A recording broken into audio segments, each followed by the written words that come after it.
Shalom Bapak Ibu Saudara-saudari yang terkasih dalam Tuhan Yesus Kristus. Kembali lagi kita berjumpa di dalam kuliah Alkitab malam, di mana saat ini bersama dengan saya kita akan merenungkan dan juga membahas tentang sebuah cara untuk marah. Siapakah di antara kita yang tidak pernah marah? Dan siapakah di antara kita yang tidak pernah berusaha menata hati ketika marah? Untuk itu saat ini mari kita mempersiapkan hati kita dengan memohon pertolongan Tuhan, kita bersatu dalam doa. Terima kasih ya Tuhan, karena Engkaulah sungguh Allah yang baik, yang menolong setiap kami dan juga menyatakan berkat dan kasih setiamu dalam kehidupan kami. Kami menyadari Tuhan, sungguh sebagai manusia yang biasa, kami pun tidak terlepas dari amarah. Namun hari ini kami belajar bagaimana kami, setiap anak-anak Tuhan yang ada dalam persekutuan umat Tuhan, juga dipanggil untuk tahu bagaimana caranya ketika kita marah, ketika kami marah. Ya Tuhan, kami serahkan diri kami dan waktu ini ke dalam tangan-Mu. Hanya dalam nama Tuhan kami Yesus Kristus kami memohon. Amin. Bapak Ibu Saudara-saudari yang terkasih, ada sebuah kata-kata dalam sebuah film animasi begitu yang membahas emosi-emosi yang terdapat pada seorang remaja. Kira-kira kata-katanya demikian. When things go wrong, anger is there. He will make sure the world knows anger is in control. But what you really need to watch out for is when he is out of control. Nah, Bapak Ibu Saudara-saudari yang terkasih, dikatakan ketika ada hal-hal yang tidak sesuai kenyataan, ada hal-hal yang terjadi dan itu tidak berkenan ya, hati-hati, ada kemarahan di situ. Mungkin kita melakukan sesuatu lalu gagal ya, ada kemarahan di situ. Dan kemarahan itu akan memastikan bahwa ya seluruh dunia tahu bahwa dia itu sedang dalam kendali. Yang dialah yang memegang kendali. Tapi yang perlu kita perhatikan dengan sungguh adalah ketika kemarahan itu di luar kontrol. Nah, seringkali apa yang disebut dengan amarah gitu ya, yang dikatakan setiap orang itu harus hati-hati terhadapnya ya. Tak jarang itu digambarkan sebagai api, Bapak Ibu Saudara. Api itu seringkali menjadi simbol amarah ya. Ini membuat saya bertanya juga, kenapa gitu ya? Apakah karena pengalaman fisik yang ada ketika kita marah ya, itu rasanya hati itu mungkin menjadi panas dan kurang nyaman. Kenapa? Karena detak jantung itu meningkat, tidak seperti biasanya, tidak senormalnya. Lalu tekanan darah juga naik ya, adrenalinnya juga meningkat. Itu membuat orang-orang menjadi mungkin begitu berani gitu ya. Atau juga wajahnya memerah dan juga panas. Apakah ini yang akhirnya menjadi ya simbol di mana amarah itu digambarkan jadi api gitu ya, digambarkan dengan api. Apakah karena pengalaman fisiknya? Lalu Bapak Ibu Saudara, atau jangan-jangan karena sebenarnya mirip dengan sifat api ya, amarah itu. Yang bagaimana? Yang bisa tiba-tiba itu menyala ya. Kita tahu dalam beberapa kasus ada api yang memercik begitu, dia bisa menyala dan bisa makin besar dan dampaknya juga meluas. Apakah demikian juga seperti amarah yang bisa munculnya mendadak ya. Karena tentunya trigger tertentu ada pemicunya ya. Tapi bisa muncul mendadak begitu. Api. Mungkin juga gambaran ketika api itu bisa membesar saat diberi bahan bakar. Ketika diberi bensin ya dan sebagainya, kita tahu api itu bisa semakin besar. Mungkin seperti itu juga kah amarah? yang bisa semakin besar, bisa semakin wah gitu ya, wow, ketika diprovokasi akan semakin membesar dan juga menghancurkan sekitarnya. Seperti api ya. Lalu juga api itu merusak jika tidak dikendalikan atau out of control yang tadi ya. Ketika dia tidak dikendalikan, itu akan merusak sekitarnya. Sama halnya seperti amarah.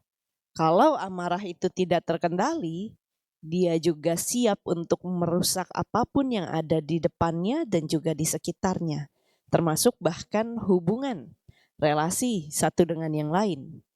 Namun Bapak Ibu Saudara, kita tahu juga bagaimana api bisa juga dipadamkan. Seperti halnya amarah, kita percaya amarah pun juga dapat ditenangkan. Apakah karena sifatnya yang mirip sehingga disimbolkan dengan api? Nah, Bapak Ibu saudara-saudari yang terkasih, kita hari ini pun mau menyadari bagaimana memang ketika kita melihat api dan juga amarah, mungkin ada banyak hal terkait dan juga mirip ya. Karena kalau kita sadari juga ada sebuah kata-kata yang begitu kuat dan juga menarik. Dikatakan a small fire that warms is better than a great fire that burns. Bapak Ibu Saudara, api kecil yang menghangatkan itu lebih baik daripada api besar yang tidak terkontrol, yang membakar sekitarnya. Tahukah kita kegunaan-kegunaan dari api kecil? Tentunya banyak ya. Api kecil digunakan untuk menyalakan benda-benda tertentu. Kompor ya, apinya kecil itu bisa untuk memasak.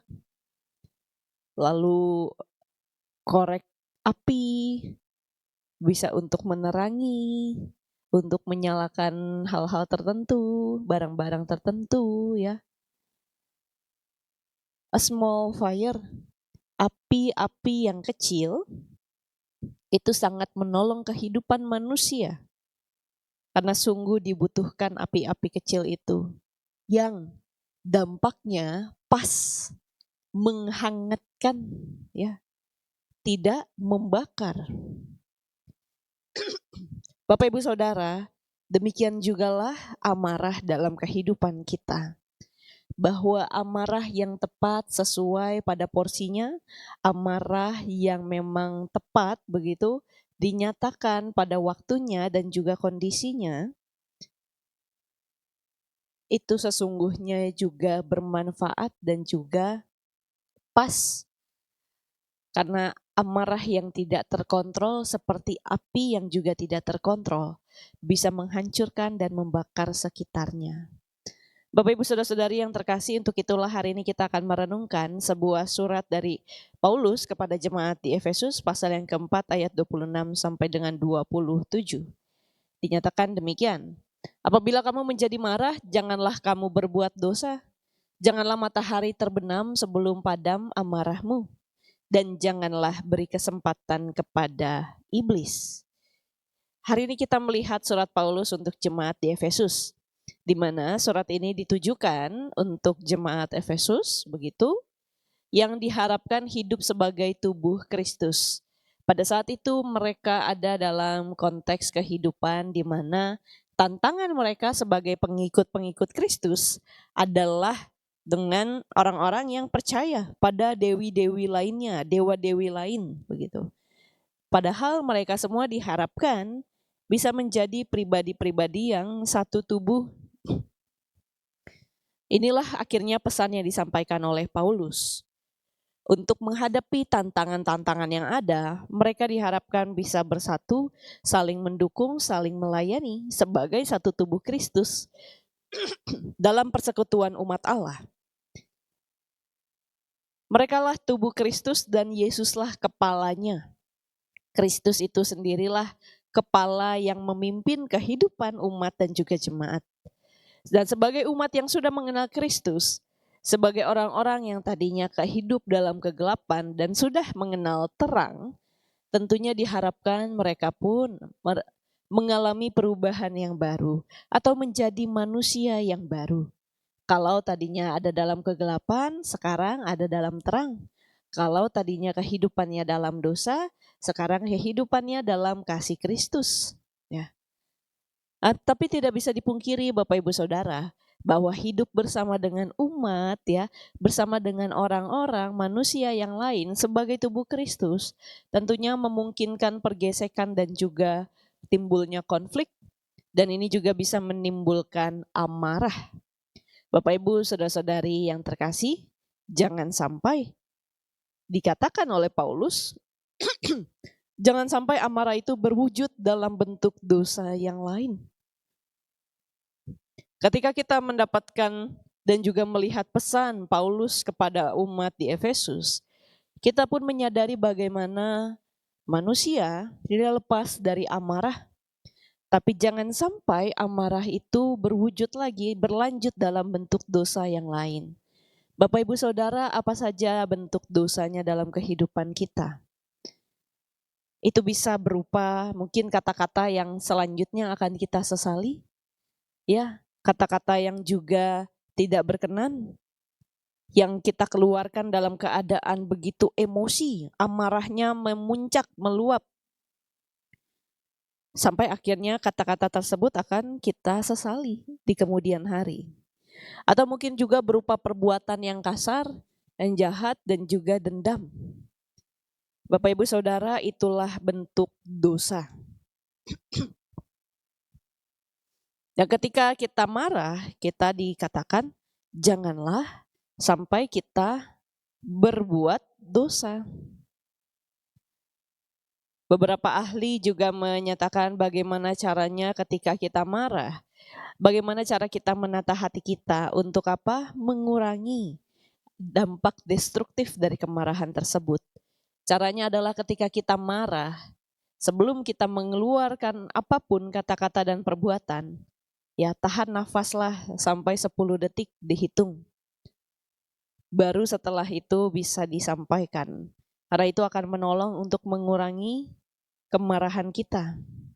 Kenapa Bapak Ibu Saudara? Karena sungguh selayaknya lah kita menyadari bahwa amarah kita sebagai manusia di hadapan Tuhan itu sama sekali tidak menyatakan dan juga membawa apa yang baik. Dan dikatakan juga janganlah matahari terbenam sebelum padam amarahmu. Bukankah ini panggilan bagi setiap kita bahwa sungguh ketika kita merasakan marah atau amarah, kita dipanggil untuk jangan terlarut, jangan berlarut-larut dalam amarah tersebut. Bahkan sampai hari sudah selesai, ketika hari sudah mau berganti, kita masih dipenuhi dengan amarah. Apakah dalam keadaan tersebut hati kita penuh damai? Bahkan untuk bisa beristirahat dengan baik? Bapak Ibu Saudara-saudari yang terkasih, kita semua dipanggil untuk ketika kita marah kita tahu bagaimana caranya. Dan jangan sampai kita memberi kesempatan kepada iblis untuk menguasai kita dalam amarah itu sehingga kita melakukan apa yang seturut dengan kemauan iblis. Kenapa? Karena setiap kita adalah anak-anak Tuhan. Sebagai anak-anak Tuhan kita semua dipanggil Bapak Ibu Saudara untuk menyatakan kasih Tuhan. Mengapa? Karena setiap kita sudah terlebih dahulu merasakannya. Apakah sebagai umat Tuhan yang merasakan kasih Tuhan itu kita juga tetap mau membagikan kasih itu dalam kehidupan kita, bahkan di tengah amarah kita? Apa yang mau kita lakukan dan kita bagikan, Bapak Ibu Saudara-saudari yang terkasih? Itulah kasih Tuhan, yaitu kesabaran dan juga pengampunan dari Tuhan. Kenapa? Karena setiap kita tahu sebagai manusia yang biasa saja, sebagai manusia yang terbatas, kita pun bisa merasakan amarah. Tapi janganlah amarah itu kita pendam. Karena ada sebuah kalimat gitu ya, perkataan dari sosial media, dikatakan kalau dipendam kita masuk UGD, tapi kalau kita lampiaskan bisa masuk Polres. Ya, apa ini? Ya amarah. Ketika begitu lama dipendam, itu bisa membawa penyakit untuk tubuh kita sampai akhirnya kita masuk rumah sakit. Kita memendamnya ya. kita tidak pernah mengungkapkannya, kita tidak pernah meregulasi emosi kita dan menata hati kita, sangat mungkin masuk rumah sakit. Tapi kalau dilampiaskan, bisa bahaya, kita ditangkap polisi. Kenapa? Karena amarah yang memuncak itu kita tidak tahu. Dengan adrenalin yang begitu tinggi gitu ya, yang meningkat, apa saja bisa kita lakukan dalam kemarahan. Nah, Bapak Ibu Saudara, apakah demikian amarah yang kita rasakan? Saya harap Bapak Ibu Saudara tidak ada dalam keadaan yang seperti ini, ya. Tapi kita semua dipanggil untuk tadi. Kita menyadari bahwa amarah ini bisa dilawan, yaitu dengan kesabaran yang penuh dengan pengampunan. Bahwa kita tahu mungkin ada hal-hal yang membuat kita marah, ada hal-hal yang begitu menyakitkan bagi diri kita, tapi kita pun bisa melakukan hal yang sama. Kita bisa disakiti, tapi kita juga sangat mungkin untuk menyakiti sesama. Untuk itu setiap kita pun dipanggil untuk ketika kita bisa mengampuni, ya, kita dipanggil juga untuk bisa meminta maaf. Kita dipanggil untuk bisa memaafkan, tapi kita juga diajak untuk berani meminta maaf ketika kita salah, ketika ada orang yang juga begitu marah di sekitar kita. Kiranya Bapak Ibu Saudara, Tuhan yang menolong kita untuk kita bisa terus melakukan apa yang berkenan di hadapan Tuhan, bahkan dalam keadaan amarah. Mari kita bersatu dalam doa. Ya Tuhan, hari ini kami belajar tentang amarah, bahwa sungguh sebagai manusia kami tidak terlepas dari amarah tersebut. Tapi kami belajar bahwa ketika kami marah, setiap kami pun dipanggil untuk jangan sampai kami berbuat dosa. Bahwa sungguh apa yang berkenan di hadapan Tuhan, itulah yang rindu kami lakukan. Karena amarah kami sebagai manusia sungguh tidak mengerjakan apa yang berkenan di hadapan Tuhan. Tolong kami ya Tuhan agar kami dapat menata hati kami dan juga hidup sebagai satu tubuh Kristus dalam persekutuan kami, dipenuhi dengan kasih dan juga berkat penyertaan Tuhan. Hanya dalam nama Tuhan kami Yesus Kristus kami memohon. Amin. Bapak Ibu Saudara, demikianlah kuliah Alkitab malam kita pada saat ini. Jangan lupa untuk bagi kita semua yang mau sharing, mau bertanya, bisa menyampaikannya di kolom komentar. Sampai jumpa di kuliah Alkitab malam berikutnya. Tuhan berkati.